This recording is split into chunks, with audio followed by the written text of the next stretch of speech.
Welcome student.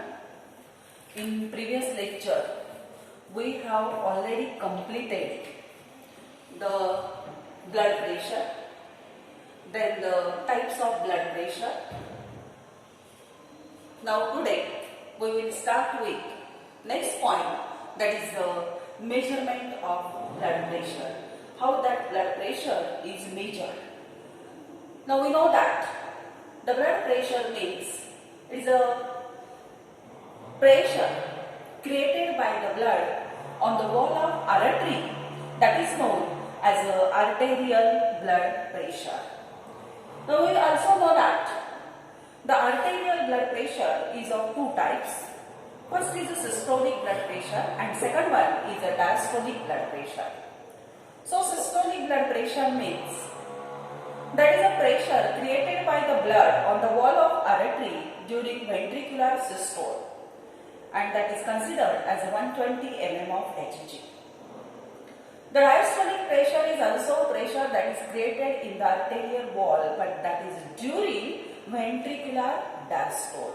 So that is known as a diastolic BP. So the normal standard value of blood pressure is 120/80 mm of Hg. हे सगळं आधीच्या लेक्चरमध्ये आपण complete केलेलं आहे. काय कंप्लीट केलेले पहा. तर ब्लड प्रेशर म्हणजे काय, की ज्या वेळेला ब्लड हे आर्टरी मधून फ्लो होत असतं त्यावेळेला त्या आर्टरीच्या वॉलवरती क्रिएट झालेलं प्रेशर म्हणजे ब्लड प्रेशर किंवा आर्टेरियल ब्लड प्रेशर असं आपण त्याला म्हणतो. त्याचे दोन प्रकार पण मी तुम्हाला शिकवले, एक म्हणजे सिस्टोलिक ब्लड प्रेशर आणि दुसरा म्हणजे diastolic blood pressure. Systolic blood pressure म्हणजे आपण पाहिलं की हे ब्लड प्रेशर आर्टरीमध्येच आहे, पण ज्यावेळेला व्हेंट्रिकलचा सिस्टोल असतो त्यावेळेचं ते ब्लड प्रेशर आहे आणि ते आहे 120 mm of Hg. आणि डायस्टोलिक बद्दल आपण बोललो की हे सुद्धा आर्टरीमध्येच असणारं प्रेशर आहे, पण फक्त व्हेंट्रिकलचा डायस्टोल असतानाच असतं.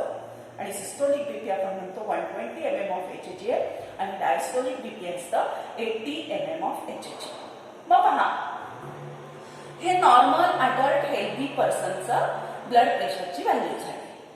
आज आपल्याला काय पाहायचंय की आता हे जे ब्लड प्रेशर आहे हे कसं मोजलं जातं तर ते आपल्याला पाहायचंय.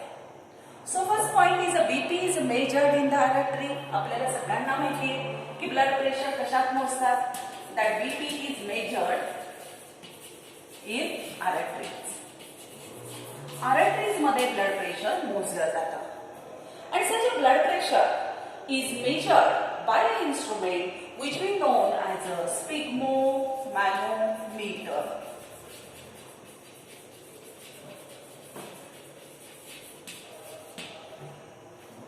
Sphygmomanometer, that is an apparatus which measures the blood pressure. So it is an instrument which measures the blood pressure which we known as a sphygmomanometer. That is also known as a BP apparatus. त्याला आपण BP apparatus असंही म्हणतो. Now, such a sphygmomanometer is made up of. आता sphygmomanometer कशाने तयार झालंय हे आपल्याला पाहायचंय. So first of all, that consists of inflatable rubber bag. Cup म्हणतो. Inflatable rubber bag cup, and that inflatable bag-like structure it get covered by the cotton cloth. So it consists of the cup or inflatable rubber bag.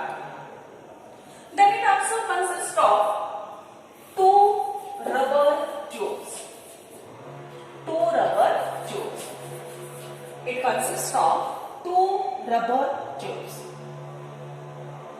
One tube or by one tube that cup is jointed to the mercury manometer, and on the other hand to this tube the rubber bulb gets attached.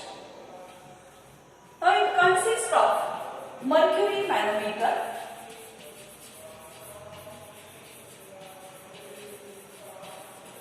पहा मी तुम्हाला काय सांगते की स्फिग्मोमॅनोमीटर कसा तयार झाला, त्याच्यात काय काय. स्फिग्मोमॅनोमीटर मध्ये एक कफ आहे की ज्याला आपण इन्फ्लेटेबल रबर बॅग कफ म्हणतो. की जो कॉटन क्लॉथनी कव्हर केलेला आहे. तसंच त्याच्यामध्ये 2 रबर ट्यूब्स आहेत आणि त्याच्यामध्ये मर्क्युरी मॅनोमीटर आहे. आता हे असं नुसतं सांगून आपल्या लक्षात येणार नाही, तर आपण त्याच्यासाठी काही इन्स्ट्रुमेंट बघूयात कसं आहे. पहा, हे जे इन्स्ट्रुमेंट आहे ह्याला म्हटलं जातं स्पिग्मोमॅनोमीटर. आता ह्याच्यामध्ये पहा, तुम्हाला आत्ताच मी सांगितलं की त्याच्यामध्ये काय आहे, तर हा कफ आहे, इन्फ्लॅटेबल रबर बॅग कफ. हा बॅग आहे. त्याच्यानंतर मी सांगितलं की ह्याला 2 ट्यूब्स आहेत. ह्या तुमच्या लक्षात येत आहेत का? पहा, ह्या 2 काय रबर ट्यूब्स आहेत. पहा ह्या, बरोबर. हा जो कफ आहे, that cuff by this tube it is jointed to the mercury manometer. इथं तुम्हाला मर्क्युरीचा मॅनोमीटर दिसतो, ह्याच्यावरती ऍक्च्युली आपल्याला रिडिंग मिळतं. हा मर्क्युरी असतो ह्याच्यामध्ये, म्हणून ह्याला म्हटलं जातं मर्क्युरी मॅनोमीटर. लक्षात येते का? पहा, आता पुढे पहा, एक ट्यूब आपण अभ्यासली आणि ह्याच कफला ही दुसरी ट्यूब जोडलेली आहे, बरोबर आहे. आता ही जी दुसरी ट्यूब आहे, ह्या दुसऱ्या ट्यूबला मात्र कोण जोडलेला आहे, तर रबर बल्ब जोडलेला आहे. तुम्हाला प्रेशर द्यायचं आहे, ब्लड प्रेशर मोजताना, पण त्याच्यासाठी कोण आहे, हा रबर बल्ब आहे. आणि ह्या रबर बल्बला साईडला एक स्क्रू आहे बघा. ह्या स्क्रूनी आपण दिलेलं प्रेशर लोअर करू शकतो.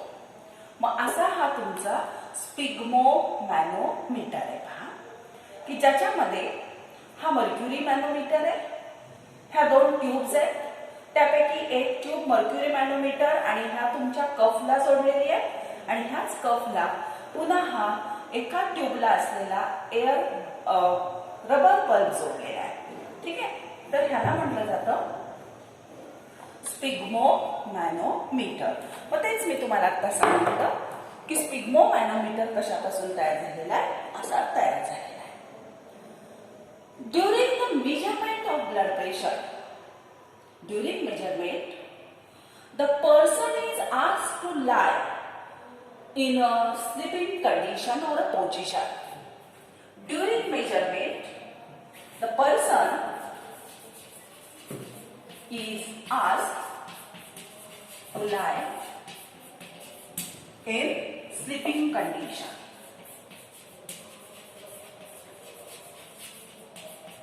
Now, that sphygmomanometer, next step of measurement is the sphygmomanometer. It is kept at the level of heart. So, person is asked to lie down or asked to sleep, asked to lie in a sleeping condition. Then the instrument means sphygmomanometer, it is kept or placed at the level of heart. Now the next step of measurement is that cuff, cotton cuff, it is tightly wrapped. Cuff tightly wrapped around upper arm. लक्षात येते का? The cotton cuff, it is tightly wrapped around our upper arm. Clear? कसं करतात? ज्याचं blood pressure मोजायचं आहे त्याला टेबलवरती झोपवलं जातं, त्याच्या हार्टच्या लेवलला इन्स्ट्रुमेंट ठेवलं जातं, स्पिग्मोमॅनोमीटर. स्पिग्मोमॅनोमीटरचा कफ हा त्या पेशंटच्या जो काही अप्पर आर्म आहे त्याच्याभोवती टाईट रॅप केला जातो. Next step, the cuff is inflated till the brachial artery get block. Next step is cuff inflated till brachial artery get blocked. By external pressure. हे लक्षात येते का पहा, इथपर्यंत सगळं कळलं असेल, त्याच्यात काही अडचण नाही. मग हा जो कफ आहे, हा कफ आपल्या आंबोटी टाईटली पॅक केला जातो. बरोबर, पॅक केल्यानंतर पुन्हा हा जो तुमचा एअर म्हणण्यापेक्षा रबर बल्ब आहे, ह्याच्या साह्याने ह्यात हवा भरली जाते. कुठपर्यंत ही हवा भरायची आपल्याला, इन्फ्लेटेड कुठपर्यंत हा करायचा आहे. इथं तुम्हाला लक्षात येतं बघा, फुगायला लागलाय तो कफ, की जोपर्यंत तुमची ब्रॅकियल आर्टरी ब्लॉक होते. तर तुम्ही म्हणाल ते कसं काय कळतं ब्रॅकियल आर्टरी ब्लॉक झाली की नाही ते. तर इथं ब्रॅकियल आर्टरी टोटली तुम्ही एक्सटर्नल प्रेशर भरपूर अप्लाय केलं की आपोआप तिच्यामधून होणारा ब्लड फ्लो काय होतो, थांबतो. ती काय होती, एक्सटर्नल प्रेशरमुळे काय झाली, ब्लॉक झाली. ठीक, ब्लॉक झाल्यानंतर पुढची स्टेप काय पहा. Then the pressure lowered till the first pulsatile sound get किंवा is heard. The pressure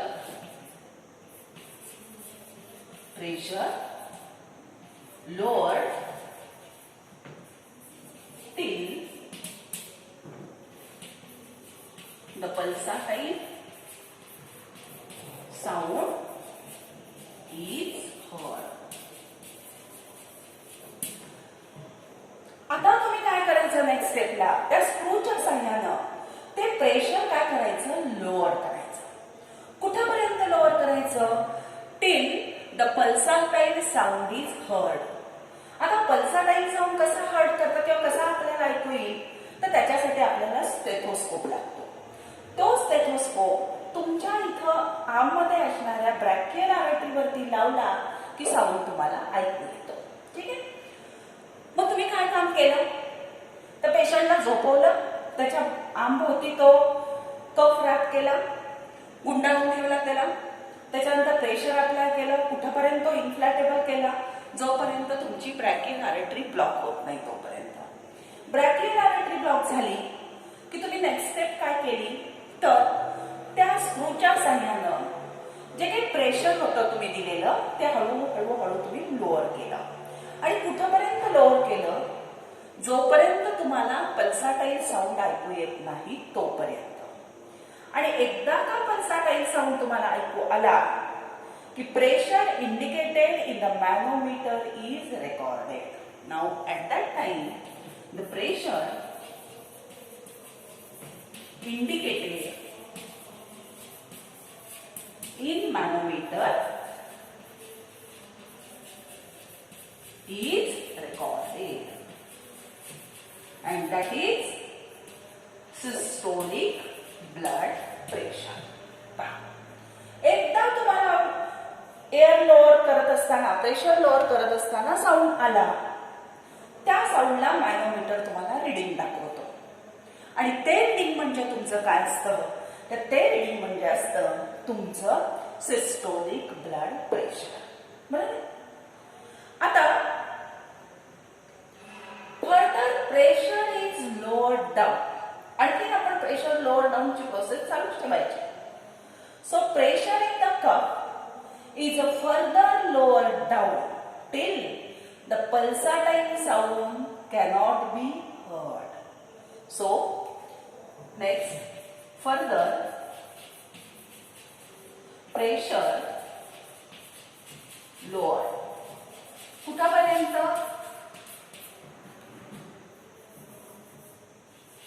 lower till the pulsatile sound cannot be heard.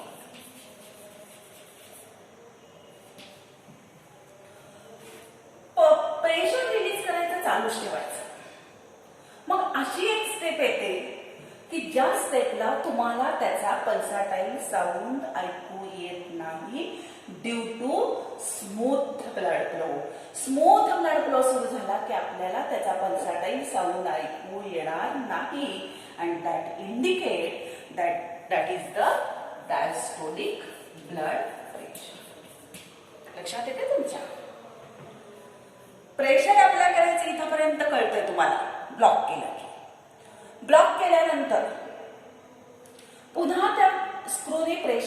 करायला सुरुवात करायची.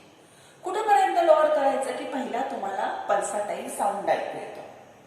त्यावेळेला मर्क्युरी मॅनोमीटर रिडिंग दाखवतो. ते रिडिंग असतं तुमचं systolic blood प्रेशरचं.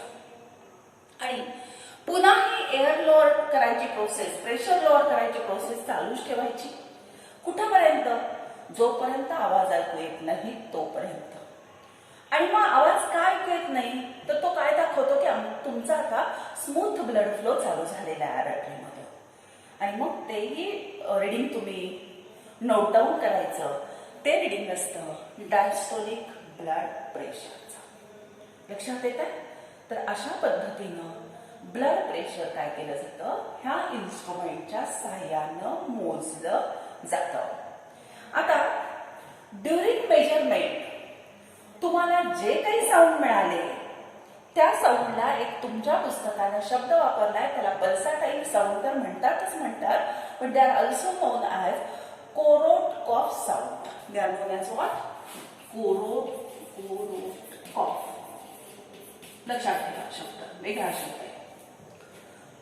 The sound which is created during the measurement of blood pressure, that sound is known as a pulsatile sound or that is also known as a Korotkoff sound.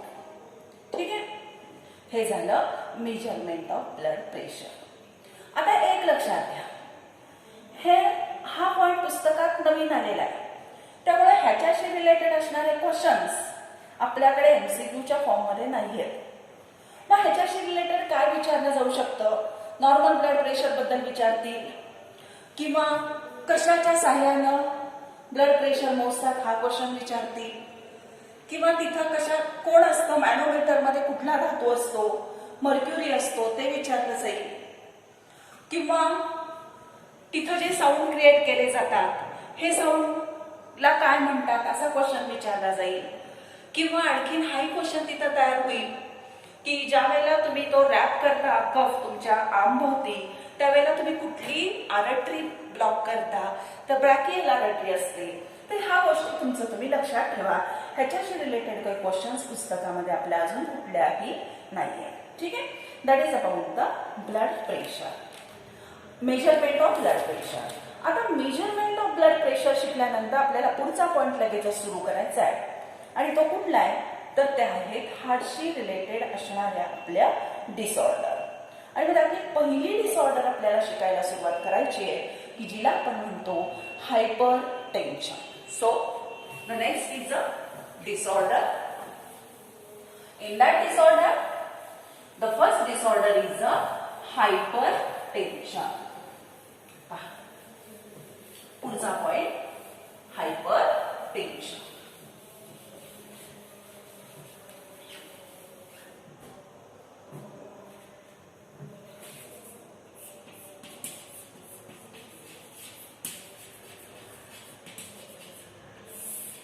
सांगा काय माहितीये तुम्हाला hypertension म्हणजे? Hypertension म्हणजे आपल्याला आता हे माहित झालं की नॉर्मल ब्लड प्रेशर हे 120-80 mm ऑफ Hg असतं. मग ह्या ब्लड प्रेशरची व्हॅल्यू 120-80 mm ऑफ Hg पेक्षा वाढली की त्याला आपण काय म्हणतो? हायपरटेन्शन म्हणतो. So persistently increase in the blood pressure, काय डेफिनेशन करता येईल? persistently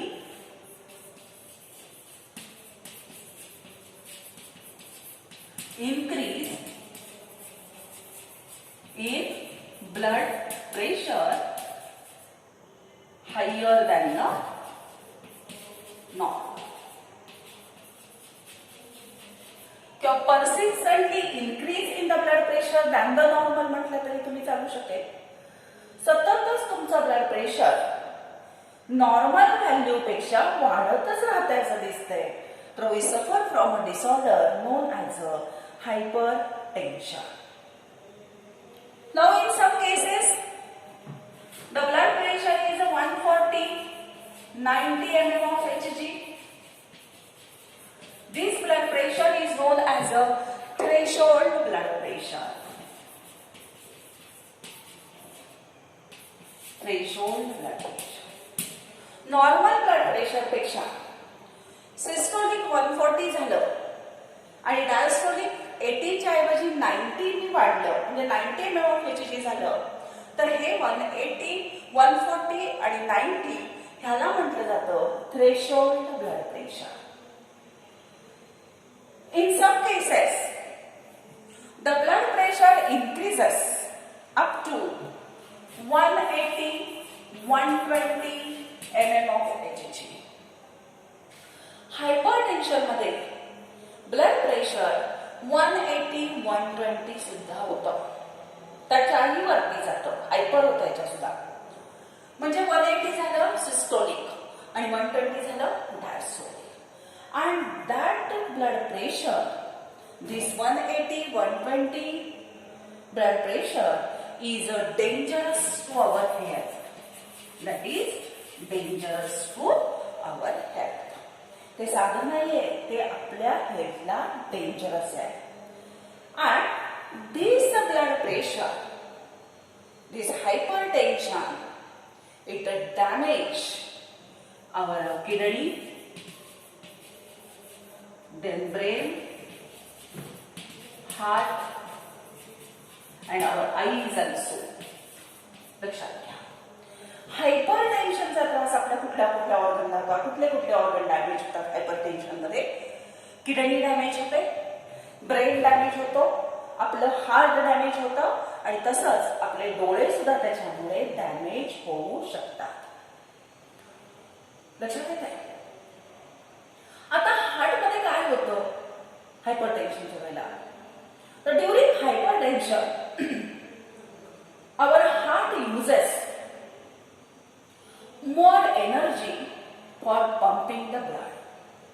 During hypertension, our heart requires more and more energy for pumping the blood, and it causes angina pectoris.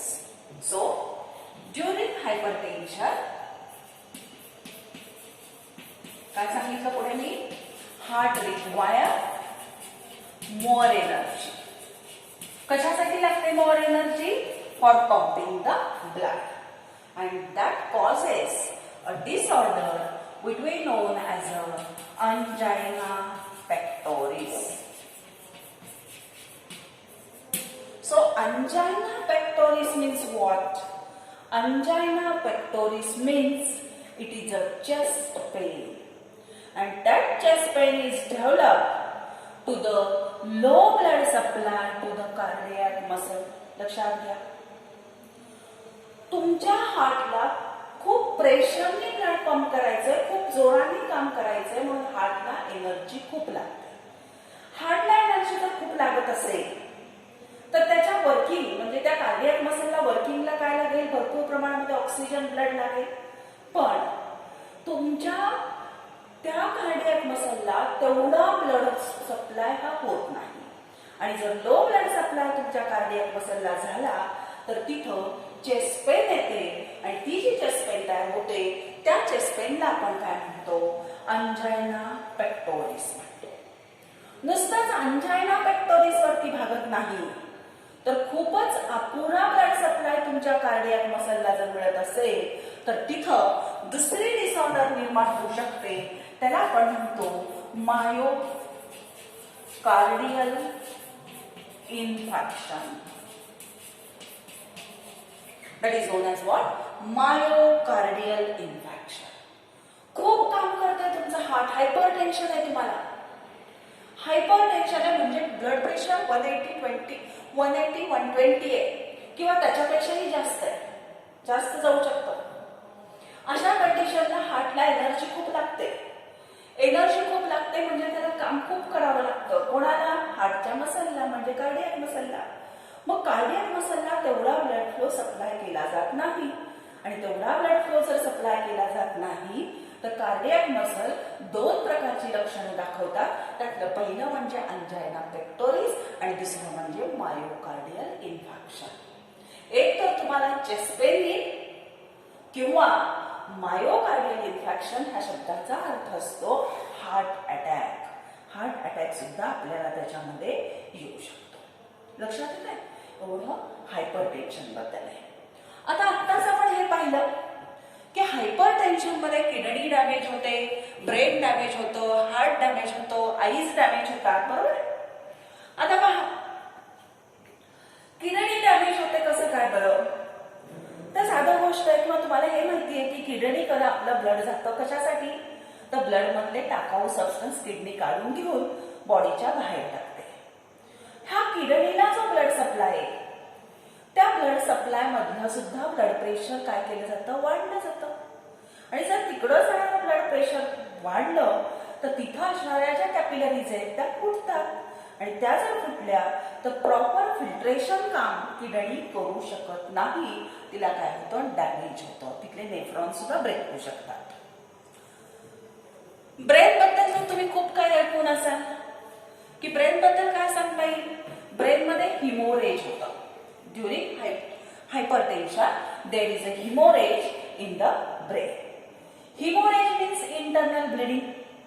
आता ब्रेन मध्ये इंटरनल ब्लिडिंग का होतं हे लक्षात घ्या की ब्रेन मध्ये असणाऱ्या ज्या काही ब्लड व्हेसल्स असतात त्याच्यावरती असणारे जे प्रोटेक्टिव्ह लेअर असतात that is a less as compared to other blood vessels present in the other organ.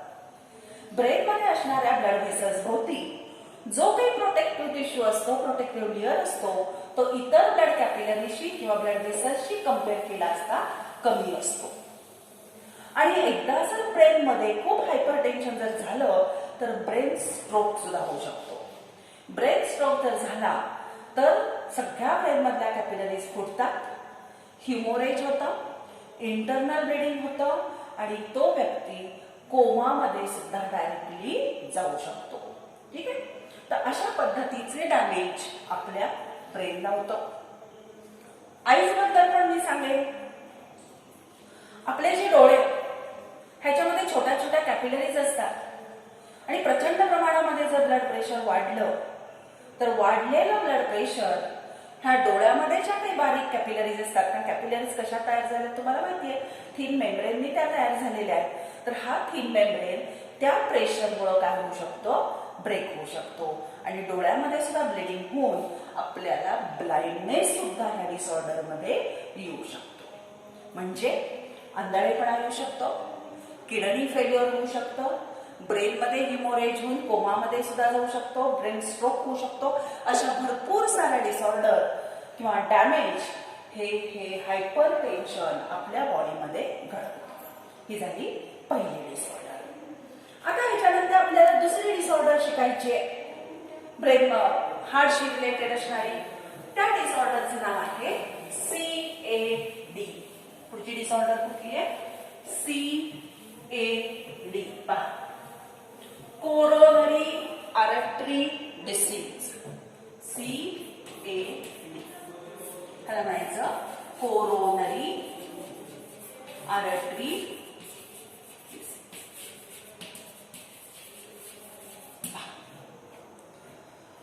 Coronary artery disease म्हणजे साधं लक्षात घ्या, शब्दातच मिनिंग आहे. Coronary artery disease. Coronary artery म्हणजे कुठली आर्टरी? जी आर्टरी तुमच्या हार्टच्या वॉलला शुद्ध रक्त सप्लाय करते, म्हणजे कार्डियक मसलला शुद्ध रक्त सप्लाय करणारी आर्टरी म्हणजे कोरोनरी आर्टरी. आणि त्यात जर आर्टरीला डिसीज झाला असेल तर तुमचं हार्ट प्रॉपरली पंपिंग करेल का? नाही करणार आहे. मग काय होतं? ह्या कोरोनरी आर्टरी डिसीजला अथेरोस्क्लेरोसिस असंही म्हटलं जातं.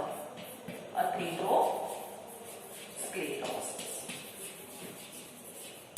आता पहा, अथेरोस्क्लेरोसिस म्हणजे काय तुम्हाला माहित झालंय की अथेरोस्क्लेरोसिस म्हणजे आम्हाला माहिती आहे की फॅटचं डिपॉझिशन ब्लड व्हेसल मध्ये होणं. मग आता आपलं रिलेशन कोणाशी आहे? कोरोनरी आर्टरीची. समजा ही तुमची कोरोनरी आर्टरी आहे, आणि ह्या कोरोनरी आर्टरीमध्ये ब्लॉक तयार झाला. मग तो ब्लॉक कशाचा असेल? कॅल्शियम डिपॉझिट झालं, फॅट कोलेस्टेरॉल डिपॉझिट झाला, फायब्रस टिश्यू डिपॉझिट होतो, आणि ह्या आर्टरीची ही जी ल्युमेन आहे ह्या ल्युमेन मध्ये हे असे ब्लॉक तयार होतात.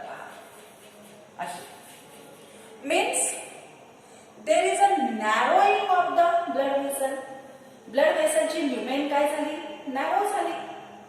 मग प्रॉपर ब्लड सप्लाय जो होत होता रेग्युलरली, तो प्रॉपर ब्लड सप्लाय तुमच्या कार्डियक मसलला होईल का? नाही होणार.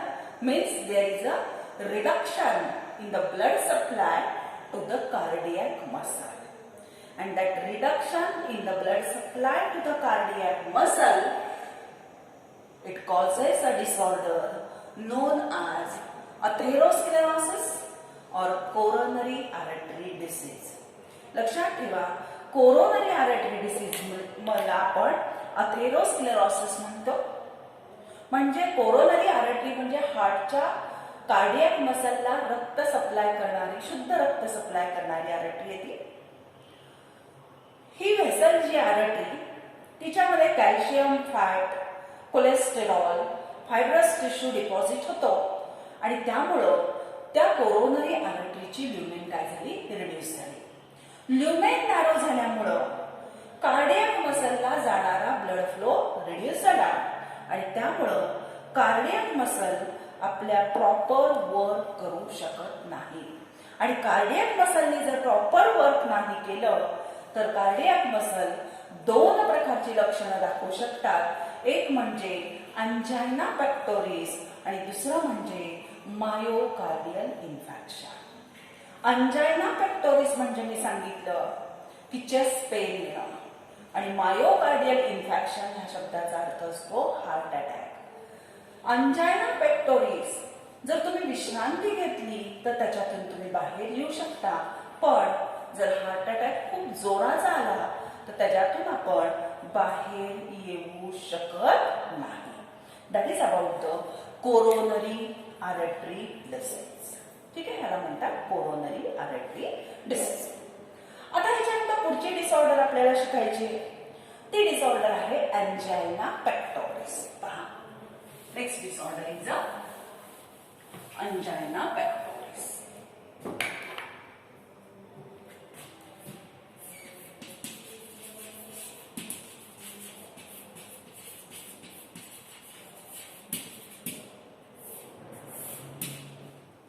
अंजायना पेक्टोरिस म्हणजे आत्ताच काय सांगितलं मी, चेस्ट पेन.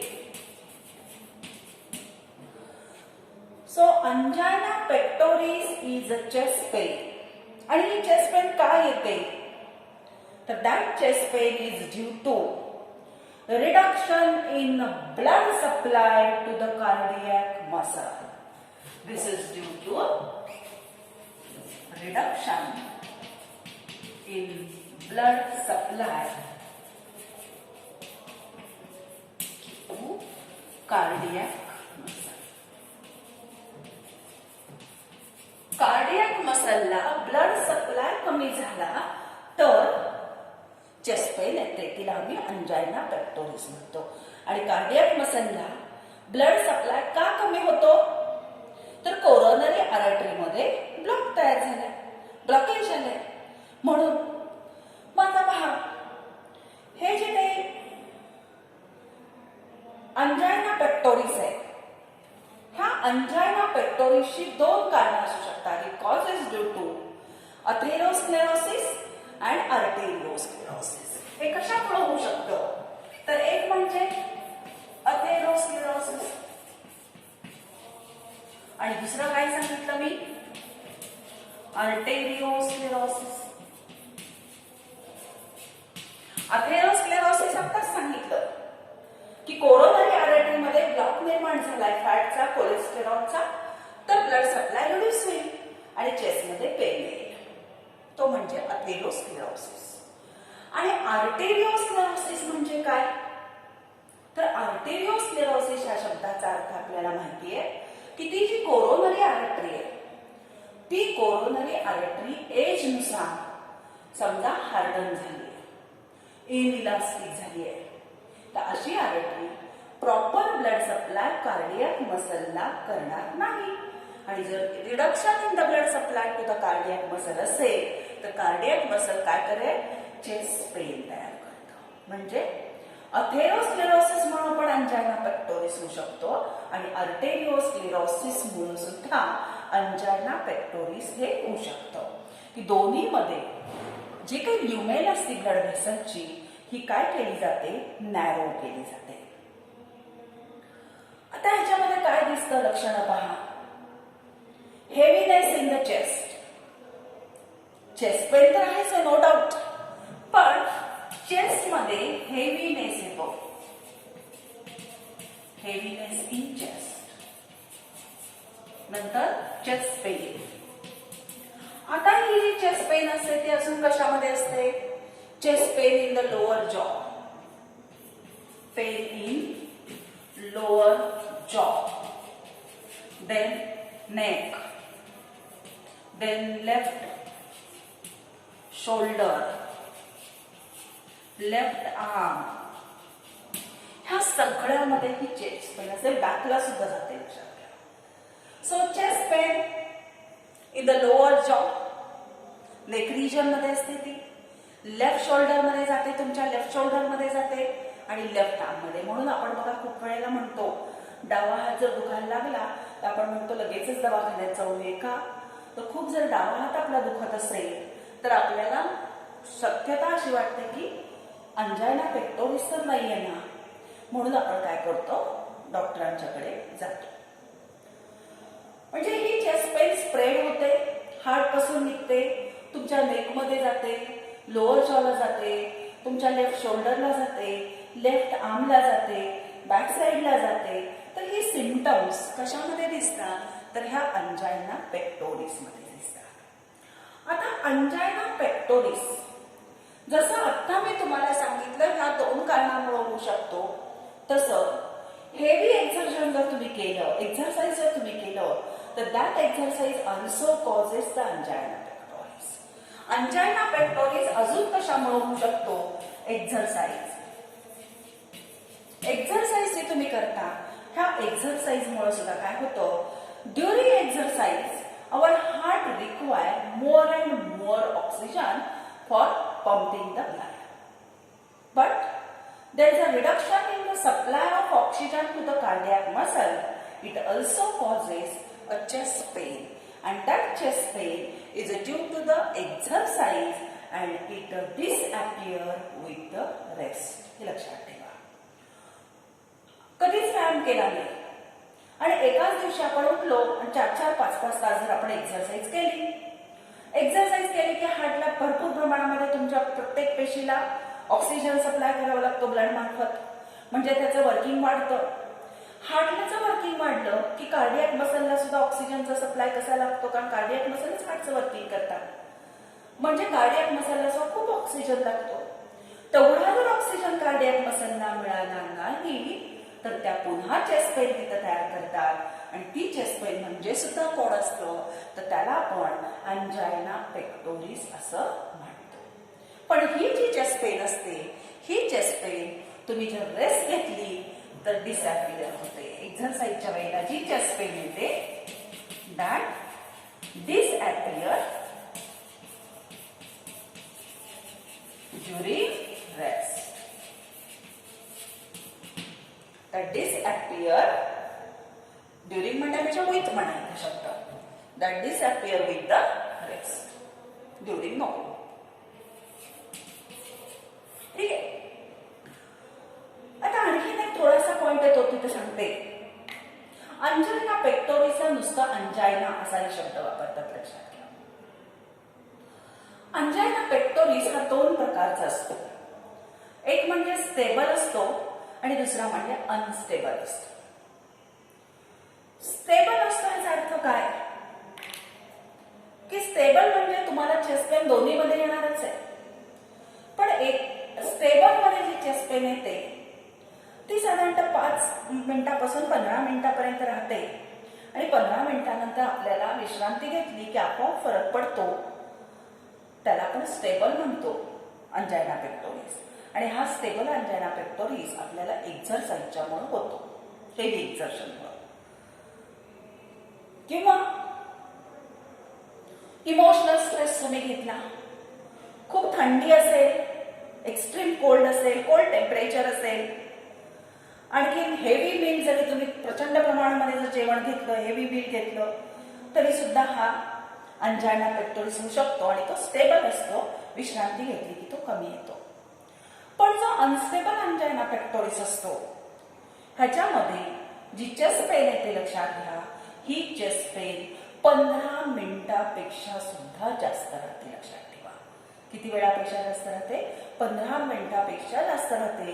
ह्याला मेडिकल ट्रीटमेंट घ्यावी लागते. ह्याच्यामध्ये मायोकार्डियल इन्फेक्शन होण्याची शक्यता नाकारता येत नाही. अशी स्टेबल आणि अनस्टेबल असे दोन प्रकार ह्या चेस्ट पेनचे म्हणजे अंजायना पेक्टोरिसचे असतात. लक्षात आलं? तर आजच्या लेक्चरला आपण काय काय कंप्लीट केलं? एक म्हणजे मेजरमेंट ऑफ ब्लड प्रेशर, दुसरी गोष्ट आपण शिकलो डिसऑर्डर. डिसऑर्डरमध्ये पहिली डिसऑर्डर आपण शिकलो हायपरटेन्शन आणि दुसरी डिसऑर्डर आपण कंप्लीट केली ज्याला आपण म्हणतो दुसरी डिसऑर्डर आपण कंप्लीट केली कोरोनरी आर्टरी डिसीज आणि त्याच्याशीच रिलेटेड असणारी तिसरी डिसऑर्डर आज आपण शिकलो ज्याला आपण म्हणतो अंजायना पेक्टोरिस. एवढ्या पॉइंट आपण आज इथं कंप्लीट केलेले